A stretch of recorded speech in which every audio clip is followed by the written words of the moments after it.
Hi, I'm Julie Weber of Liberate Ministries, and today's topic is called Forgiveness 2. This is video 2 of a two-part video series on forgiveness. All information is quoted from my Lady Liberty workbook on pages 93 through 95. Forgiving yourself, receiving God's forgiveness. I want to be clear. Jesus is the only one who has the power to forgive people of their sins through his sinless life and sacrifice on the cross. We as people do not have the ability to forgive our own sins. That is not the point of this section. It isn't always an easy journey, but I've seen that through this course, post-abortive women are able to get to a point where they can forgive others and ask others to forgive them. Their lives improve when they let go of the hurt others have caused them, and also when they realize they have hurt others and need forgiveness. However, I see the same women having a difficult time believing that God has forgiven them for their abortions. It is a sin if you don't forgive yourself. Why is it a sin if you don't forgive yourself? Where does it say that in the Bible? Galatians 5:19 through 21. The acts of a sinful nature are obvious: sexual immorality, impurity, and debauchery, idolatry and witchcraft, hatred, discord, jealousy, fits of rage, selfish ambition, dissensions, factions, and envy, drunkenness, orgies, and the like. I warn you, as I did before, that those who live like this will not inherit the kingdom of God. This scripture above has the word hatred in it. So we have learned from an earlier lesson that self-hatred is extreme dislike toward yourself. The scripture also says that people who live like that will not inherit the kingdom of God. So hating ourselves means that we are sinning by not accepting and embracing the value that God has placed upon us. Direct your hate to your true enemy, Satan, the evil one. Romans 12:9. Love must be sincere. Hate what is evil, cling to what is good. Proverbs 8:13. To fear the Lord is to hate evil. I hate pride and arrogance, evil behavior, perverse speech. Many post-abortive women can believe that God has forgiven them in their mind. The hardest step for them is being able to believe this truth, that Jesus really does forgive them in their heart. After all, they say, I took the life of my child. God says he forgives me, but how can this be true? It is when a post-abortive woman accepts the word of God and believes in her heart that God has forgiven her, that is when the self-hatred falls away. A post-abortive woman believes that God can forgive everyone but her. We are sinning if we condemn ourselves. The following two verses show God's love for us and reinforces that he is not interested in condemning us. Romans 8:1. So now there is no condemnation for those who belong in Christ Jesus. And John 8:10 through 11. When Jesus raised himself up, he said to her, Woman, where are your accusers? Has no man condemned you? And she answered, No one, Lord. And Jesus said, I do not condemn you either. Go on your way, and from now on sin no more. Pride.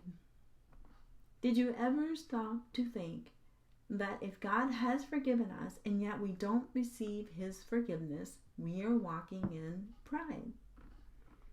Unknowingly, we often put our thoughts above God's thoughts which is a form of pride. Some examples of our thoughts that we could be placing above God's thoughts. I am unworthy of God's forgiveness. I killed my child. That is the worst thing I could have done. I don't deserve God's forgiveness. Yeah, I know what the Bible says, but I just can't accept it. If we agree that God's Word, the Bible, is the standard for living, our source of truth, which says in 1 John 1:9, if we confess our sins, He is faithful and just and will forgive us of our sins and purify us from all unrighteousness. So, how do you accept and believe God's forgiveness? By taking steps of faith. Let's take an example of receiving salvation. You heard what God had to offer. You took a step of faith in choosing to invite Him to come into your heart.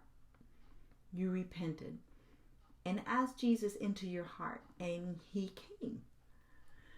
You trusted and believed that He forgave you and came into your heart and saved you.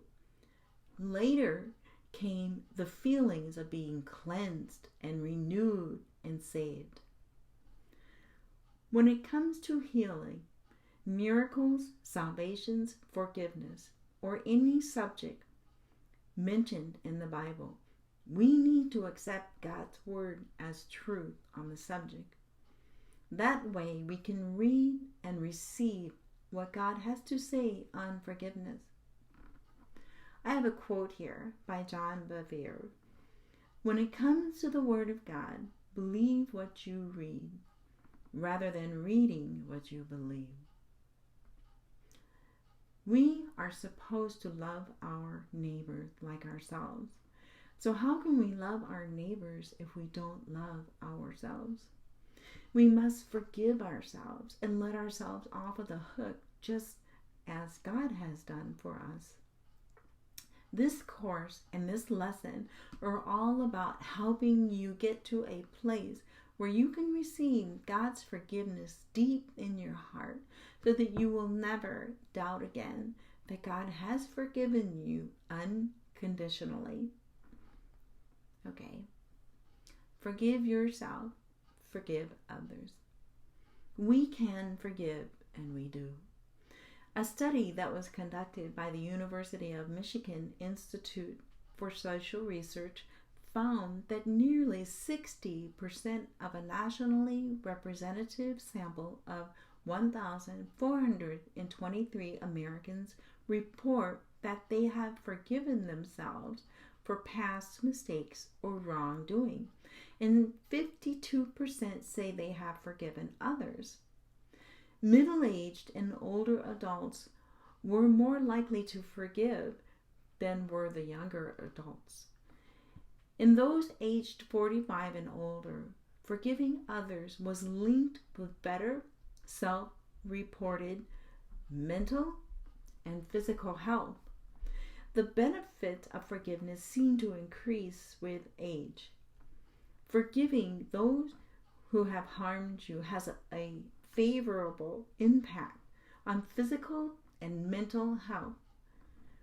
To summarize the research in this area, the Harvard Women's Health Watch concludes that forgiving those who have done you wrong helps you more than it does the other person.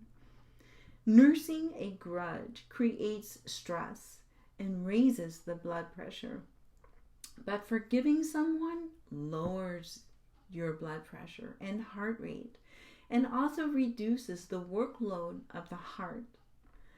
A study also shows that those with chronic back pain felt less pain and anxiety if they did meditation that concentrated on forgiveness. Relationships become closer with physical and mental health benefits when women forgive their spouses, according to research. Studies have shown that those who deal with forgiveness issues in psychotherapy find greater resolution than those who do not. So if you're holding a resentment, why not consider letting go of it? The Bible makes a powerful promise in Matthew 6:14 through 23. No, Matthew 6:14 through 15. For if you forgive men when they sin against you, your heavenly Father will also forgive you. But if you do not forgive men their sins, your Father will not forgive your sins. I would like to pray for you. Dear God, please help everyone watching these videos as they process forgiveness to choose to forgive and walk a different way. Help them to release any unforgiveness towards people and themselves to you. Help them to receive your forgiveness. Father, set them free from the bondage of sin Satan has had on them since the time of their abortions. Holy Spirit, please restore all the things in their lives that was lost and stolen from them by Satan. Amen. Thanks for watching. Live life liberated.